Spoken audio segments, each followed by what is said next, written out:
স্বামী ব্রহ্মানন্দজির স্মৃতি। স্বামী বিজয়ানন্দ। স্বামী ব্রহ্মানন্দজিকে প্রথম দেখেছি 1916 খ্রিস্টাব্দে হাওড়া স্টেশনের প্ল্যাটফর্মে। উনি উড়িষ্যার কোনো দিকে যাচ্ছেন, ভদ্রক বা কোঠার। মহারাজ যে কে তখন আমি জানতুম না। প্ল্যাটফর্ম থেকেই দেখলুম যে গৈরিক কাপড় পরা দীর্ঘ দেহ এক সন্ন্যাসী কুচবিহার মহারাজের সাদা রোলস রয়েস গাড়ি থেকে নামলেন, গলায় 4 নালি ফুলের মালা, এবং প্ল্যাটফর্মে নেমেই অপর দিকে একটি ট্রেনের কামরার দিকে ধীরে ধীরে এগিয়ে যাচ্ছেন। পিছনে রয়েছেন কয়েকজন সন্ন্যাসী এবং শতাধিক ভদ্রলোক। ট্রেনের একটি কামরা থেকে যখন একজন বৃদ্ধা মহিলা বেরিয়ে এলেন, সেই সময় মহারাজ প্ল্যাটফর্মের ওপরেই তাঁকে সাষ্টাঙ্গ প্রণাম করলেন। মহিলা বললেন, বাবারা, রাখালকে তুলে ধরো। তখন অন্যান্য সাধুরা ওই দীর্ঘদেহ সন্ন্যাসীকে অতি সন্তর্পণে তুলে ধরলেন। উনি করজোড়ে শুধু বলতে লাগলেন, মা মা মা। তখন মহিলা বললেন, রাখাল বাবা, তুমি ওখানে গিয়েই আমাকে একটি তার করো, আর ছেলেদের বলো যেন আমাকে হপ্তায় 2টো করে চিঠি দেয়। গোড়ার দিকে জল ফুটিয়ে খেও, আর ভক্তেরা যা কিছু যত্ন করে পাঠান না কেন, সব খেও না। আমি পরে খবর নিয়ে জানলাম ওই মহিলা হচ্ছেন শ্রী রামকৃষ্ণ সহধর্মিনী জগন্মাতা শ্রী শ্রী সারদা দেবী, আর ওই সন্ন্যাসী হলেন শ্রী শ্রী ঠাকুরের মানসপুত্র, তাঁদের আদরের রাখাল। এ কথা শোনার পর আমি একটু চিন্তিত হয়ে যেখানে থাকতুম সেখানে ফিরে গেলুম। তার পরের বারে আমি মহারাজকে দেখি বেলুর মঠের ঘাসের জমির ওপর বেড়াতে। তাঁর পাশে ছিলেন পূজনীয় বাবুরাম মহারাজ, মহাপুরুষ মহারাজ, শরৎ মহারাজ এবং খোকা মহারাজ। তাঁরা মঠের মন্দির থেকে পুরানো ডাক্তারখানার দিকে ধীরে ধীরে আসছিলেন এবং ফিরে যাচ্ছিলেন।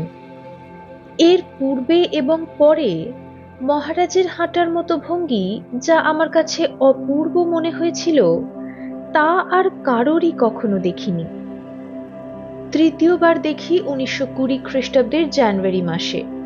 শ্রী শ্রী মহাপুরুষ মহারাজের কৃপায় আমি তখন ব্রহ্মচারী হয়েছি।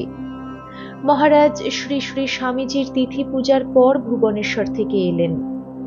তার মঠে ঢোকা এবং পরে মঠের আমগাছ তলায় বেঞ্চির উপর বসা আমার কাছে একটা উৎসব বলে মনে হলো।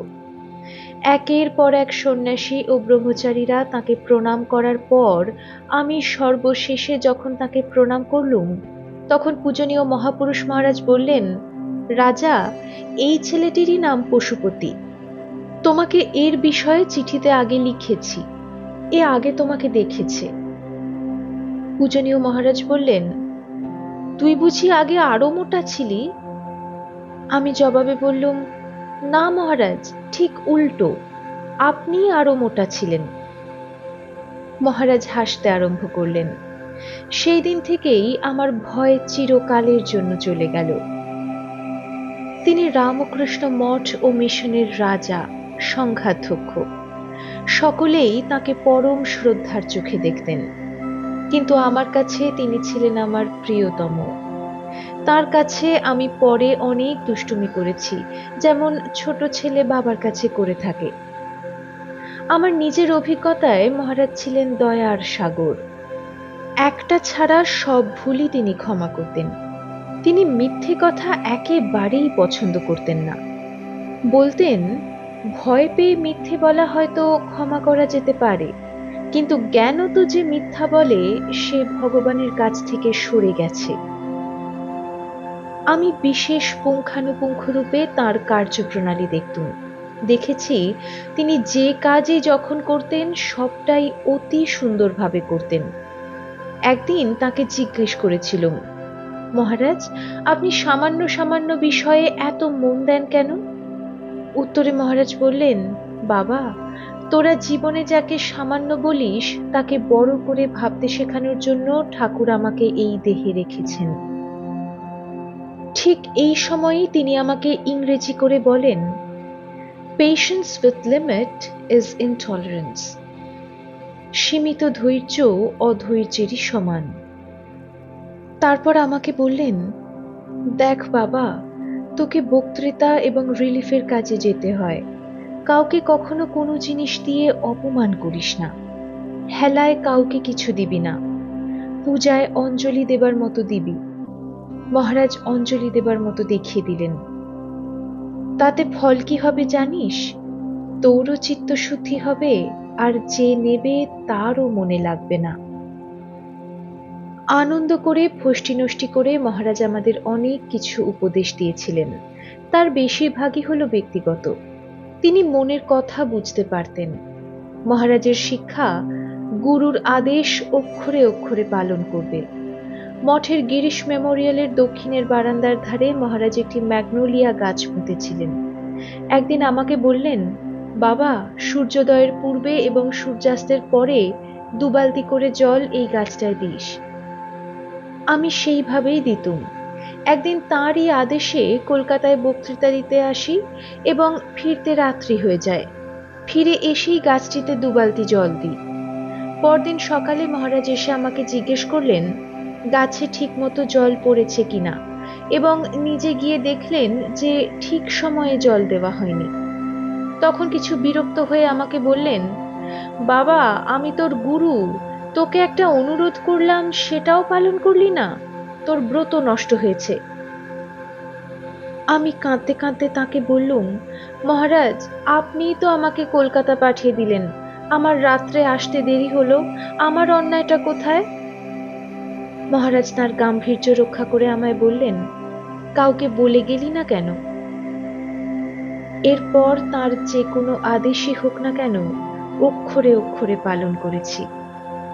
এই ঘটনার আগে এবং পরে লক্ষ্য করে দেখেছি, এবং আজও মনে হচ্ছে মহারাজের আদেশ দেওয়ার একটা বিচিত্র ধরন ছিল। কোনো কাজের আদেশ দেবার সময় বলতেন, এটা করবি কি?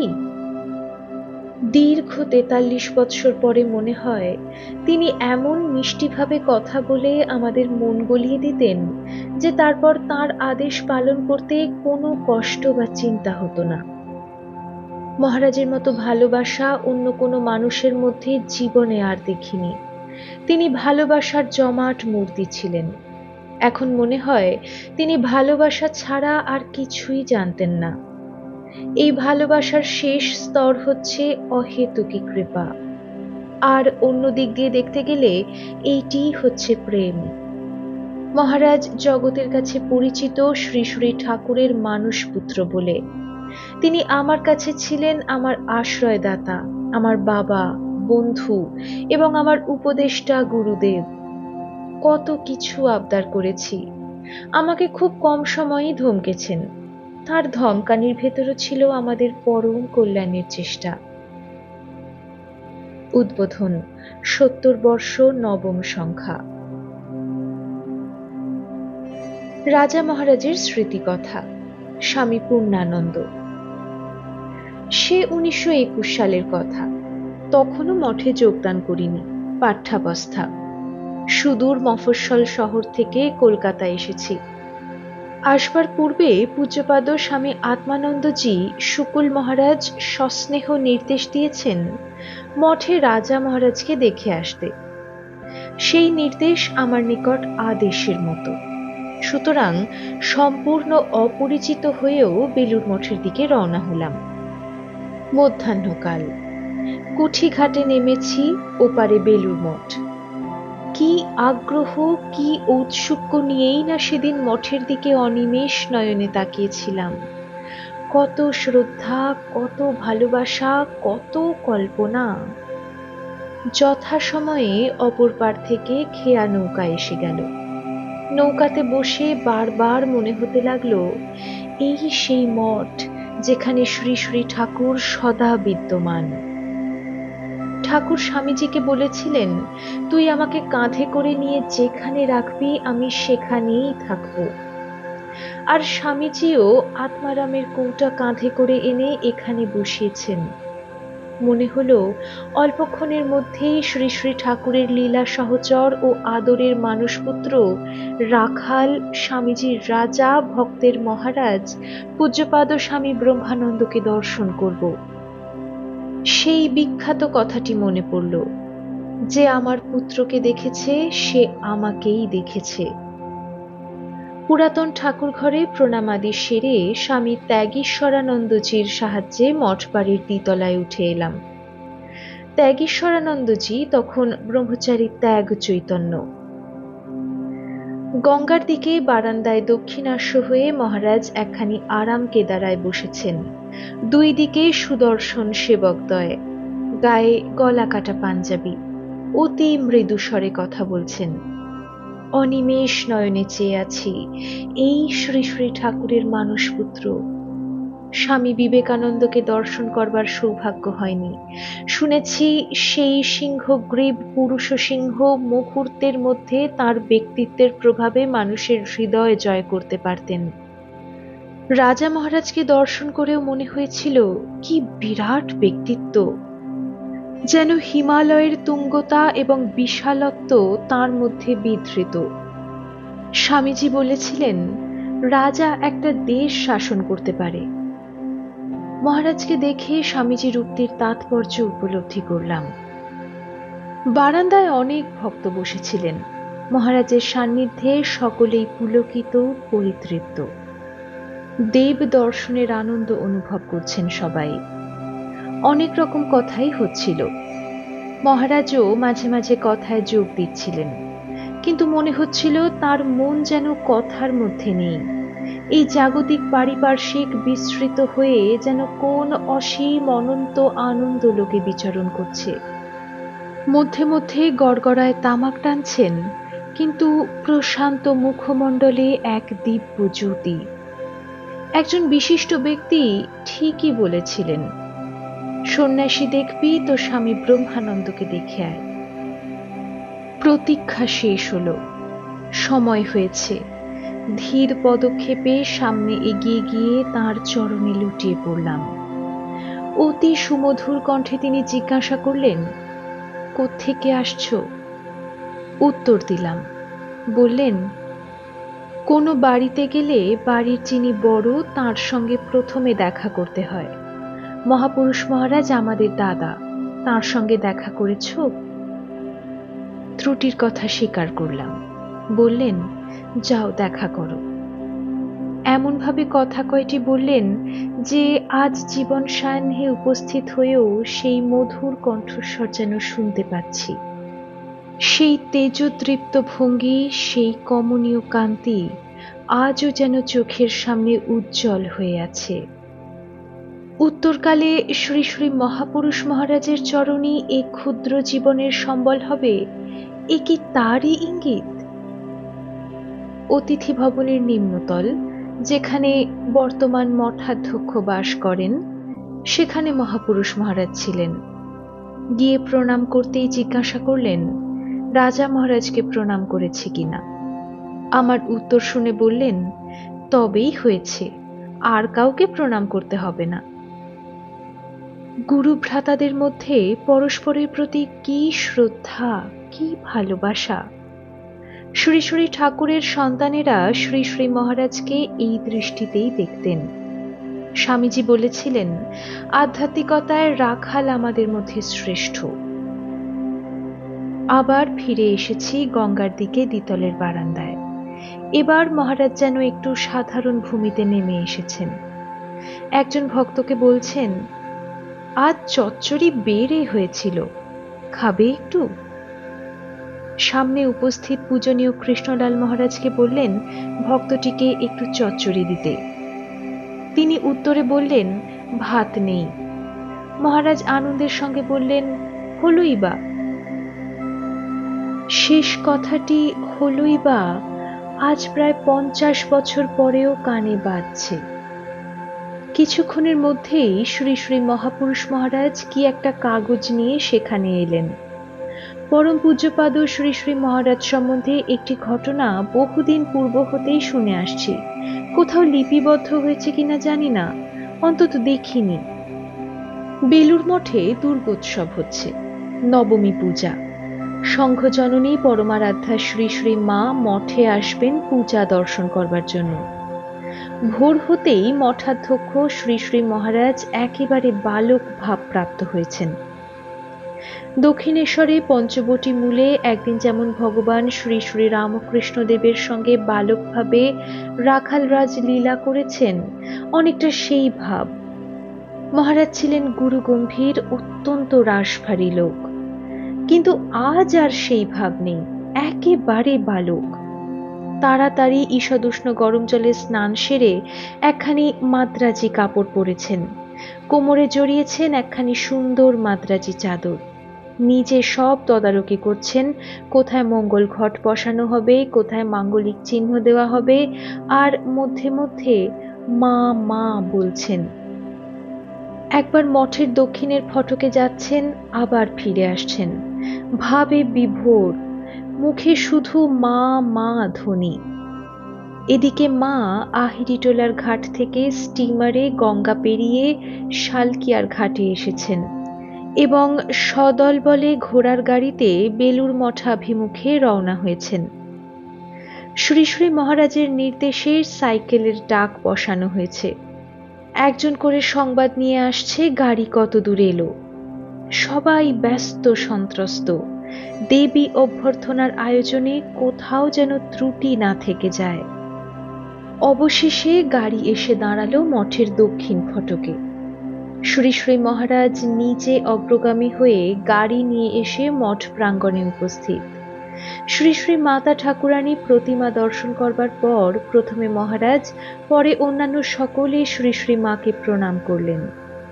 মা কিছুক্ষণ পূজাদি দর্শন করে মহাপুরুষ মহারাজের পুরাতন ঘরে এসে উপবেশন করলেন। আরম্ভ হলো কালী কীর্তন। জমজমাট ভাব, ভাবে বিভোর শ্রী শ্রী মহারাজ, গুরু ভাই এবং শিষ্যগণ পরিবৃত হয়ে সেই কীর্তনানন্দে নিশ্চল হয়ে বসে আছেন। শুধু মধ্যে মধ্যে পুলক শিহরণ হচ্ছে। কীর্তনের শেষ ভাগে গান আরম্ভ হলো, যাই চলো সে নগরে, যেথায় দিবানিশি পূর্ণ শশী আনন্দে বিরাজ করে। চারদিকে ভাবের বন্যা বয়ে চলেছে। শ্রী শ্রী মহারাজ হঠাৎ দণ্ডায়মান হয়ে নৃত্য করতে লাগলেন। তাকে নৃত্য করতে দেখে ভাবে বিভোর অন্যান্যরা তাকে ঘিরে নাচতে শুরু করলেন। সম্মুখে শ্রী শ্রী ভগবতীর প্রতিমা, পার্শ্বে গঙ্গা, আর উপরে শ্রী শ্রী মহাপুরুষ মহারাজের ঘরে শ্রী শ্রী মা, মধ্যে শ্রী শ্রী ঠাকুরের মানসপুত্র রাখাল রাজ, ব্রজের রাখাল, ভাবে বিভোর হয়ে নৃত্য করছেন, ঠিক যেমন ভাবে নৃত্য করতেন দক্ষিণেশ্বরে শ্রী শ্রী ঠাকুর। স্বর্গসুধা নির্ঝর যেন ধরায় অবতরণ করেছে। সে অপূর্ব নৃত্য দর্শন করতে যে যেখানে ছিল সব ছুটে এসেছে।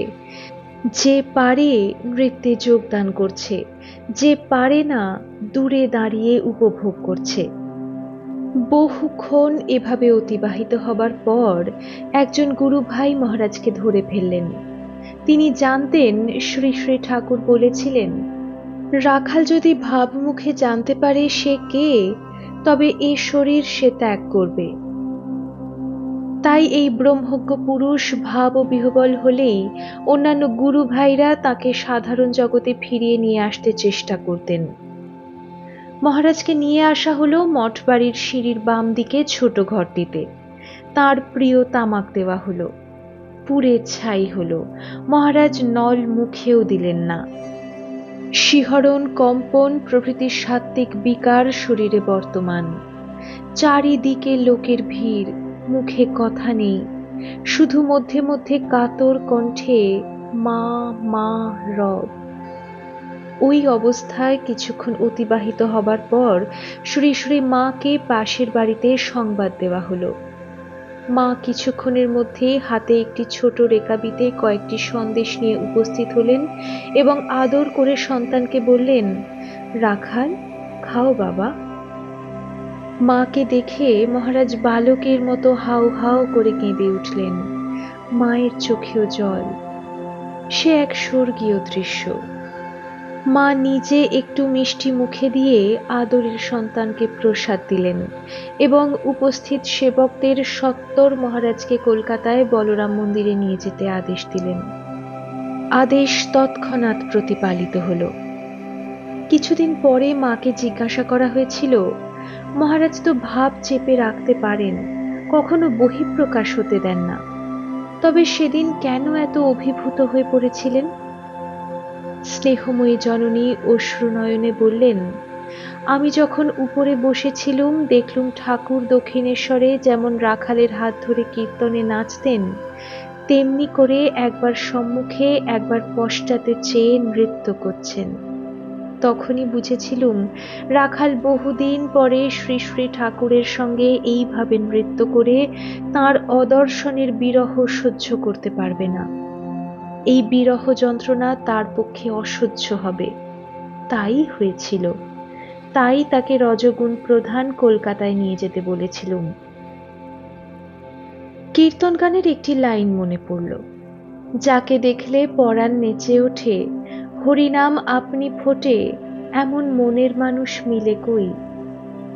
সেই মনের মানুষই সেই শুভ সন্ধ্যায় মিলেছিল। সত্যই মনে হয়েছিল, পাই যদি সে মনের মানুষ আদর করে বুকে লই। রাজা মহারাজ, সে তো অন্তরের অন্তঃস্থলে রাখবার জিনিস।